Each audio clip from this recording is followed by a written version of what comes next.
allowing prosecutors to go after those who publish non-consensual explicit images online. The First Lady met with members in the House and the Senate, survivors and their families, and advocates throughout the process to get this bill across the finish line. We are grateful for the First Lady's hard work and dedication to this issue, and moving forward, she will continue to champion the well-being of our nation's children through her Be Best agenda. I know the President looks forward to signing that bill into law later this afternoon, and we will see you all there. In other news, the One Big Beautiful Bill passed the House Budget Committee last night, bringing it one step closer to final passage. The One Big Beautiful Bill is perfectly named because it represents a once-in-a-generation opportunity to deliver on the Make America Great Again agenda responsible for President Trump's landslide victory on November 5th. The America First policies in this bill are the reason why Republicans currently have the majority in Congress right now. Passing this bill is what voters sent Republicans to Washington to accomplish. And that's why it's essential that every Republican in the House and the Senate unites behind President Trump and passes this popular and essential legislative package. This bill will be the single most pro-small business, pro-family, and pro-American worker legislation ever. This bill will give Americans the largest tax cuts in our nation's history. When Republicans pass the bill, Americans will be keeping more of their hard-earned money and taking home much bigger paychecks. The One Big Beautiful Bill will deliver some of President Trump's central campaign promises. No tax on tips for our hardworking waiters, waitresses, and service workers. No tax on overtime for our law enforcement officers, our firefighters, and all those Americans who are putting in extra hours to make ends meet. And a large tax deduction on interest payments for Americans who purchase American-made cars. Despite desperate Democrat lies, the biggest beneficiary of this tax cut will be working-class Americans and their families. Americans earning between $30,000 and $80,000 per year will pay about 15% less in taxes after this legislation is passed.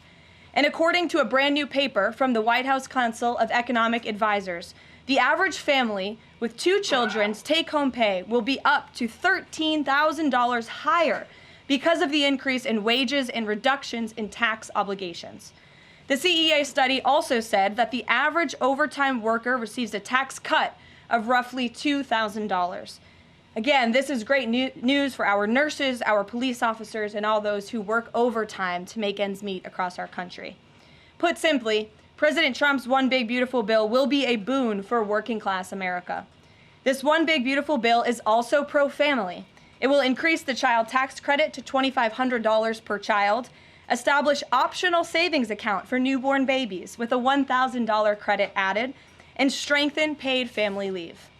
This bill also delivers historic tax relief to America's seniors by allowing middle and low-income Social Security recipients to deduct an additional $4,000 in payments from their taxable income. If Democrats get their way and the Trump tax cuts are not extended, Americans will face the largest tax hike in history to the tune of $4 trillion. Republicans must not side with Democrats in helping them raise taxes. The One Big Beautiful Bill also provides critical protections of Medicaid, which will strengthen and preserve the program for decades to come through common sense efforts to eliminate waste, fraud, and abuse. Medicaid will no longer be used to pay for barbaric gender mutilation procedures on minor children.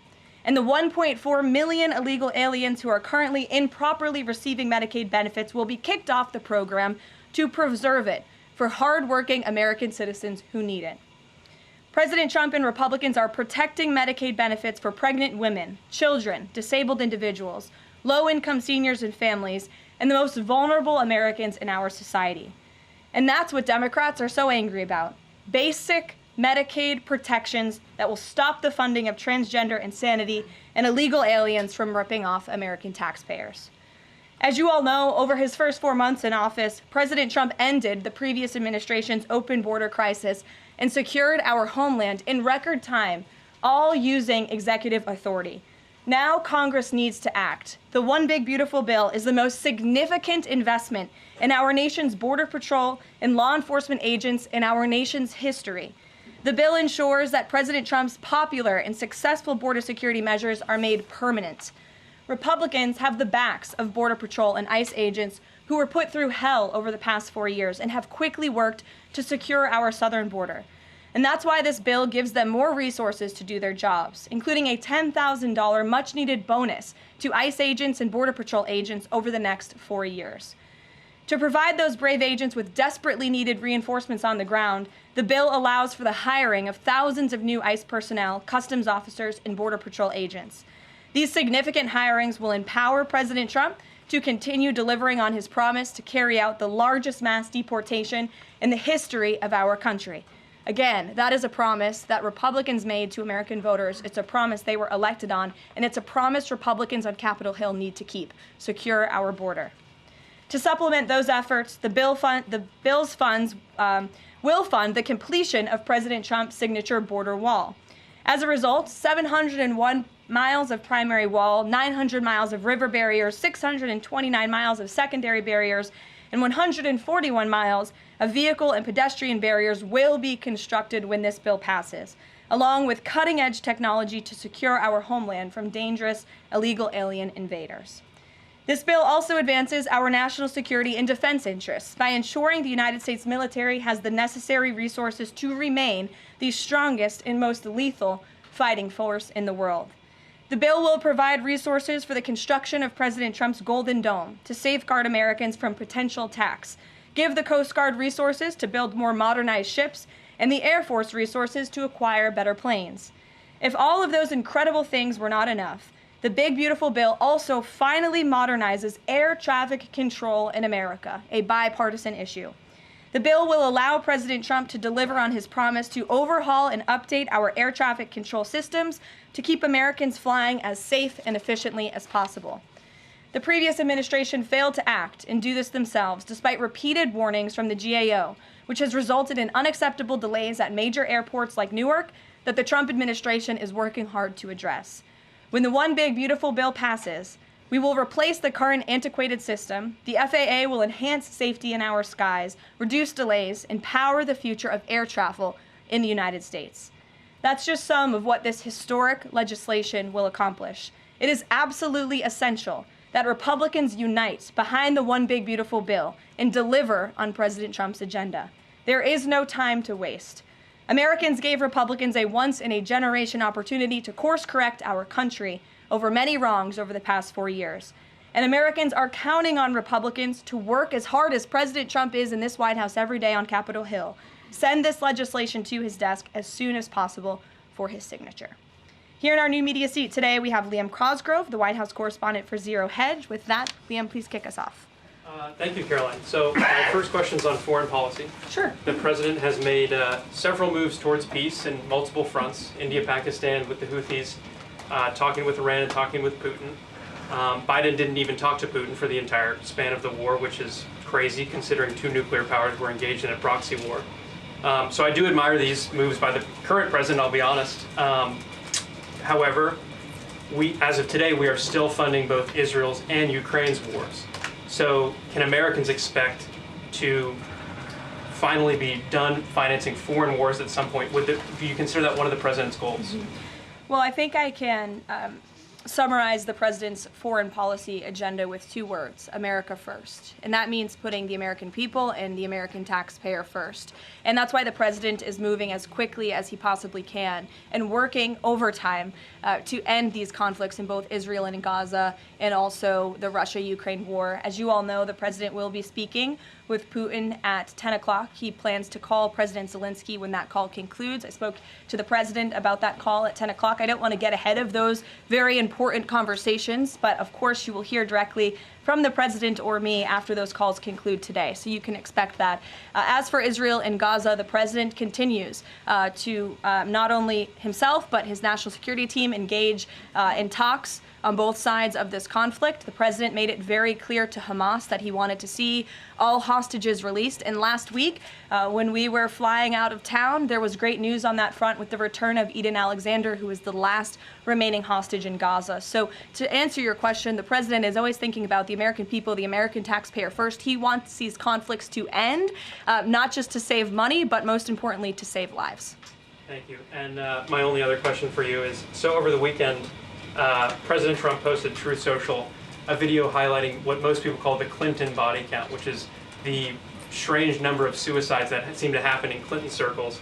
I have a headline here from the Washington Post that said, Trump peddles false conspiracy theories tying the Clintons to several deaths. So I just wanted to highlight real quick, this wasn't in Trump's video, but this is from the Arkansas Times, and it's the death of Mark Middleton, who was a former Clinton White House aide, who was found dead on a Clinton Foundation property. And I'll just quote from the Arkansas Times. Middleton apparently shot himself in the chest with a shotgun and also hung himself from a tree with an extension cord. So I have no idea how somebody commits suicide that way, but if the Washington Post is here, maybe you can enlighten us as to how that was actually a suicide.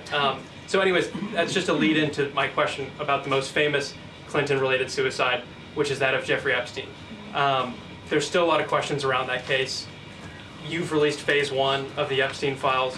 What was missing from that is any connection to his ties to intelligence agencies, and that's really the whole story, that not just trafficking young girls, but doing it on behalf of intelligence agencies, and even potentially as part of a blackmail ring with potential ties to the Israeli government. So for phase 2, when can we expect it? Will it have information pertaining to those aspects of the Epstein case? I know the Attorney General has committed to releasing those files. I would defer you to the Department of Justice on her timeline, but when she has made a promise in the past, she has kept it, and I'm certain that she will in this case as well. Rachel. Thanks so much, Karoline. The president set a 2-week deadline for Ukraine and Russia to negotiate a deal. That time is now up. Does the president intend to set a new deadline on this call with President Putin? And how much longer is he willing to give these talks? Yeah, I don't want to get ahead of the specifics of the conversation the president will be having with President Putin in less than an hour this morning. But he has made clear throughout the entirety of this conflict, since he inherited it from Joe Biden. Don't forget, this is a war that began because of the previous administration's incompetence and weakness, and President Trump is working very hard to fix it. He has made it clear to both sides that he wants to see a peaceful resolution and a ceasefire as soon as possible. But as for specifics on a timeline, I won't get ahead of the president. And just on the goals for this call in particular, is the goal to get Putin to agree to a ceasefire? Is the goal to lead to some sort of in-person negotiations with Putin and the president? Well, I think, again, we'll see how the call goes, and the president has made it clear his goal is to see a ceasefire and to see this conflict come to an end. And he's grown weary and frustrated with both sides of the conflict. The president and his team have put an enormous amount of effort in solving this very complicated war that, again, began because of the last administration's weakness. Does he still want to meet Putin personally? I think the president would certainly be open to that, but let's see how this call goes today. What's the status of the secondary sanctions package? The president's been talking about that. You haven't imposed them yet, but is that still on the table? I think everything's on the table, yes, and again, I won't get ahead of the president in any commitments or decisions, but certainly it's something he's been looking at and discussing.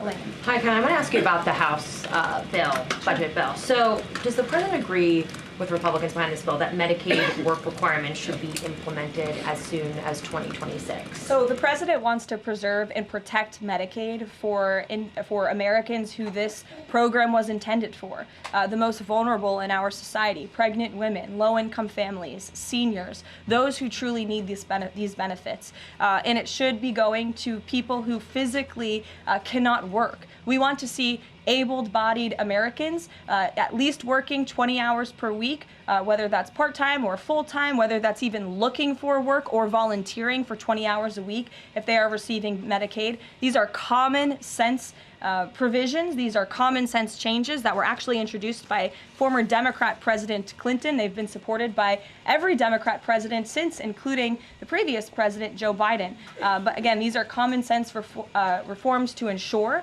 that those that this program was intended for receive those benefits. And then just a quick follow-up. Is the president okay with this bill adding to the deficit?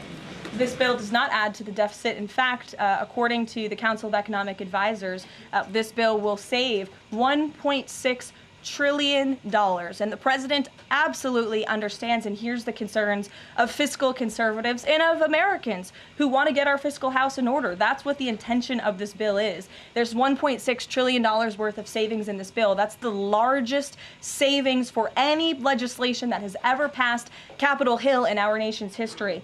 The next bill that even comes close was $800 billion. That's less than half of the savings that we see in the One Big Beautiful Bill. And so the goal of this bill bill is to produce economic growth, to cut taxes, and to get our fiscal house in order. And this is the right step in the right direction towards doing that. Thanks. Edward. Yes, thanks, And Kevin. then I'll go to you. Thanks, You're guys. welcome. I want to get the president's reaction to Moody's downgrading the credit rating of the United States. Sure. Well, look, the president talked about this over the weekend. The Secretary of Treasury also talked about it. When you look at the world has confidence in the United States of America and our economy once again. The president just last week secured trillions of dollars in investments from countries in the Middle East. We have seen trillions of dollars of investments flowing into our economy since the president took office. That is because America or people around the world have confidence in the United States of America. And if you also just look at the raw economic data that we're seeing, last week when we were out of town, inflation dropped once again. Oil prices are dropping, gas prices are dropping. The president has added nearly 500,000 jobs to the American economy already. So there's a lot of optimism in this economy, and the president disagrees with that assessment. And I want to ask you one more thing, if I could. On your Middle East trip, the United Arab Emirates is getting some of the most advanced AI chips, and there's agreements there. The UAE is the newest member of BRICS. Is there a concern from the president that those chips and the technology will pass through to China, India, Russia, and Iran? Part of going to the Middle East was to ensure that the United States, that this part of the region, our Gulf partners, know that the United States of America is there for them again, and that they should be investing in the United States, not in China. And these AI agreements, particularly the one the Secretary of Commerce signed in the UAE, has security guarantees to ensure that China is not getting the advantage, but the United States is getting the advantage when it comes to AI, and that the UAE and the U.S. are working hand in hand together to invest in this space. So you read the agreements, there are security guarantees, and this was a great trip for the country, no doubt. Go ahead. Thanks, Caroline. Prime Minister Netanyahu of Israel has said today that Israel will take control of all of Gaza. Is that a goal that President Trump is comfortable with or that he supports?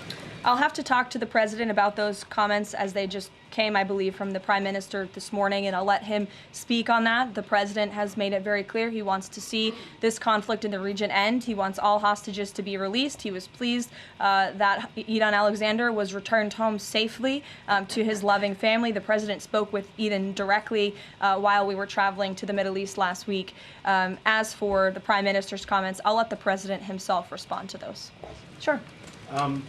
Two questions. One, how involved does the president intend to be directly in talking to House members about the bill over the next couple of weeks or the next week? Sure. Well, over the weekend, the president was in direct conversation and communication with the Speaker of the House. He's been very involved. He always is. He's willing to pick up the phone when he is asked to. So he'll continue to be very engaged in this process with both House members and his friends on the Senate side as well. And on former President Biden's cancer diagnosis, the president put out a very nice message on Truth Social.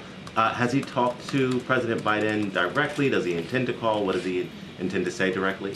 Not to my knowledge. I don't believe they have spoken, but I'm sure the president would be open to doing that. I spoke to him last night about the former president's cancer diagnosis, and the statement that he put out was the initial reaction he had with me on the phone as well. Peter. Follow up on former President Biden. White House doctors may have missed the early stages of his prostate cancer. So is President Trump worried about the quality of care that presidents get here? Not as far as President Trump is concerned. The White House physician we have here is phenomenal, and the team of physicians that take care of the president, particularly at Walter Reed Medical Center, are great. The president had his physical recently, as you know. He had perfect results. He's in very good shape. I think those of you who traveled to the Middle East with us last week can attest to the president's endurance. And by the way, I will add, we returned home from a very long and tiring trip last week. And on Saturday, where was the president? In the Oval Office working all day. He doesn't stop. He doesn't quit. He's in great health, and he trusts his physicians. Two more things. Putin ghosted everybody at these peace talks last week. As President Trump phones him today to try to figure out an end to the Ukraine war, does he think that Putin is the good guy or the bad guy? I'll let the president speak on that conversation later. He's made his feelings about both sides of this war quite clear throughout it. He wants to see it end. And Annie, the last one, what does President Trump mean when he says that Taylor Swift is no longer hot. Look, he is speaking about Taylor Swift's political views and how perhaps it has impacted the support of the American public for her work, and I will leave it at that. Annie, go ahead. Thanks so much, Caroline. I'm just going back one more time to the White House Medical Office because there seems to be some question about this with regard to President Biden's screening. Can you say whether or not President Trump is screened for prostate cancer as part of his physical? To the best of my understanding, he is, but we can certainly check in with the White House physician and go back and look at that physical report. And then just one other question. Recently, Stephen Miller at the White House made some comments about considering suspending habeas corpus. And I'm curious if there's any update on how the White House is exploring that option to enact the president's agenda. I don't have any update at this time, but I can check in with our Deputy Chief of Staff. Mary Margaret, go ahead. Thanks, Caroline. Given the ongoing revelations about the former president's mental acuity and how staff and media covered that up, especially with the release of this book, 2 days, I think, is there any interest in further scrutiny of Kevin O'Connor, the former president's physician? I'll let the president speak on that. I spoke to the president again about the former president's health diagnosis last night, and he wanted to extend his warmest wishes to the former president and his family. But as for any further action, I'll let the president speak on that first. Michelle. Vice President Vance's meeting with Zelensky. Can you share any more information on that? My understanding was it was a good meeting, a productive meeting, and we're grateful that the Vice President did it and that he also went to the Pope's first Mass in Rome. I also have an update on that. The Vice President passed along a letter to the Pope from the President and from the First Lady extending their warm wishes and inviting them to the White House as soon as they possibly can come. Michelle. On Iran, Steve Witkoff said yesterday that continued enrichment is a red line for the U.S. The Iranian foreign minister says that's going to continue no matter what. How committed is the U.S. to that red line, and what's the next step for the next round of talks? We are 100% committed to that red line. The President, Special Envoy Witkoff, Secretary Rubio have made that incredibly clear, not just to the American public, but also in those discussions that Special Envoy Witkoff has had directly with the Iranians. And the next round of talks? I don't have an update for you, but we can get one. To the back row. Go ahead. Thank you, Caroline. South Africa's president says he's going to come to the White House to meet with President Trump on Wednesday. What are the president's expectations for that trip? And South Africa's president recently said he believes the folks that have been resettled here recently are cowards running away from problems in South Africa. Does the White House have a response to that? So I did see the South African president put out that statement. I want to confirm on our end with our Secretary of State and National Security Advisor, and we'll get back to you on that. Monica. Thanks, Caroline. You mentioned the President and the First Lady are signing the historic Take It Down Act this afternoon. I'm curious to know, what are some of the repercussions or consequences for these online platforms or perpetrators that won't comply with the act? Well, what this bill does, it takes the initial step to ensure that prosecutors are able to take down, that's why it's called the Take It Down Act, platforms that are allowing this sexually explicit content on their platform. So it gives them more leeway to go after them as they see fit. But as for specific repercussions, I would defer you to the Department of Justice of how they plan to implement this bill once it is signed later today.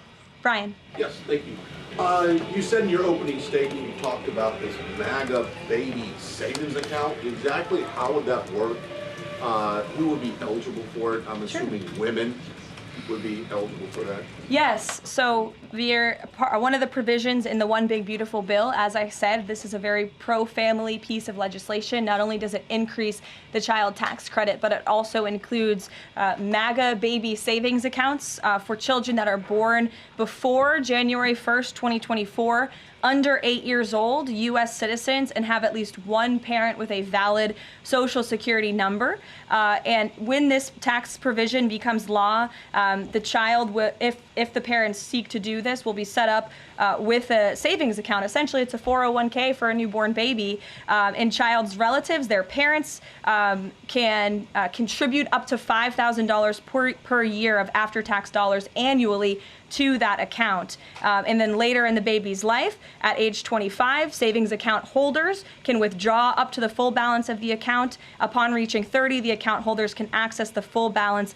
of the account for any purpose desired. So it's a great initiative for new parents, new mothers who want to set up this savings account for their children. Ouija. Thank you, Caroline. President Trump and his top economic aides have repeatedly said that Americans will not pay the cost of tariffs. In fact, last week Lutnick said people have to drop the, quote, silly arguments that consumers would pay the cost.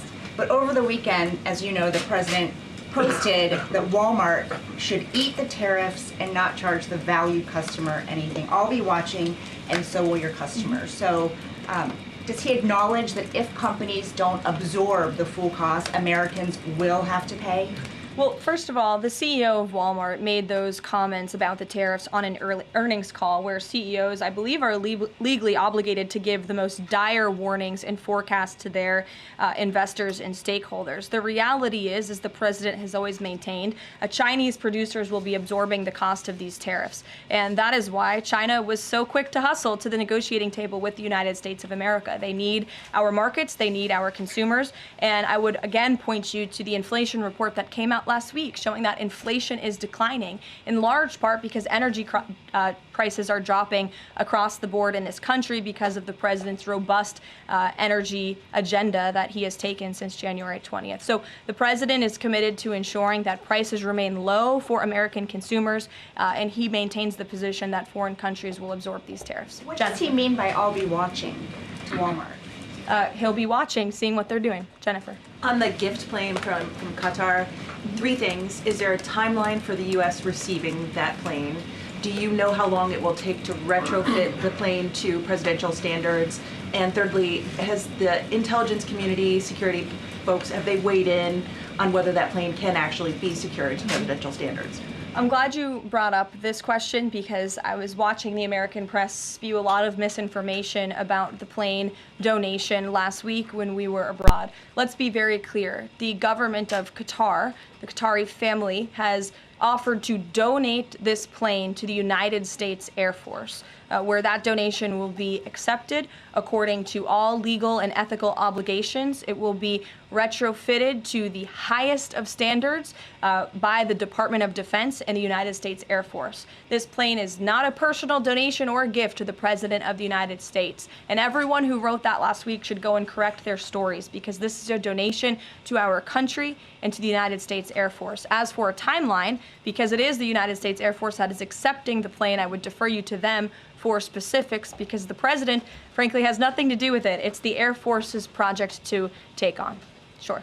Elizabeth. Thanks so much, Caroline. Did the president call fiscal conservatives who were hesitant to vote for the big, beautiful bill? And if so, what did they say? What did he say? I don't reveal the president's private discussions unless he gives me the liberty to, but he has been engaged in this process. He spoke to the Speaker of the House, and he will continue to make those phone calls if it's necessary for him. Sure. Thank you, Caroline. I'll go to both of you. Go ahead. Thank you. Any updates on Greenland? Will the president be making any trips, and do we have any details you can share with us? I don't have any future foreign trips to read out for you. We just returned home from one. But the president maintains the reasoning for Greenland's strategic purposes in the Arctic, and he continues to remain committed to the idea of obtaining Greenland in whatever means we can to advance our national security interests in the region. Sure. Thank you, Caroline. I have a question. Was Lebanon part of the discussions during the Middle East tour, and did you meet with any Lebanese representatives? To my knowledge, the president did not meet with any representatives from Lebanon, although he did talk about the election that they recently had there and how he hopes that Lebanon can come to a more peaceful place in their country and that we drive out Hezbollah, Iranian-backed Hezbollah proxies in Lebanon to ensure peace and prosperity in that country and also for the greater Middle Eastern region. And I would just add to that before I wrap up, because the president's call will begin in a few minutes. The president's historic tour to the Middle East last week truly reset our foreign policy agenda in that region. I think actually, in fact, the Washington Post had a headline, President Trump remakes U.S. foreign policy in the Middle East. And that's absolutely true. He took a courageous and bold step to lift sanctions on Syria. He strengthened our ties with our Gulf partners, and he put Iran into a very difficult position because the United States of America is back. And I will summarize the president's trip with an anecdote that I heard directly from a member of one of the foreign delegations. I asked him how hopeful their country was when they learned President Trump won the election. And he told me when President Trump won the election, it was like the lights turned on in a dark room. For the past 4 years to the rest of the world, America was dark. We were unresponsive. We did not pick up the phone. We did not return calls. All of that has changed under the leadership of this president, and I think the world saw that last week with this historic and wildly successful trip, and the work continues. The president will be speaking to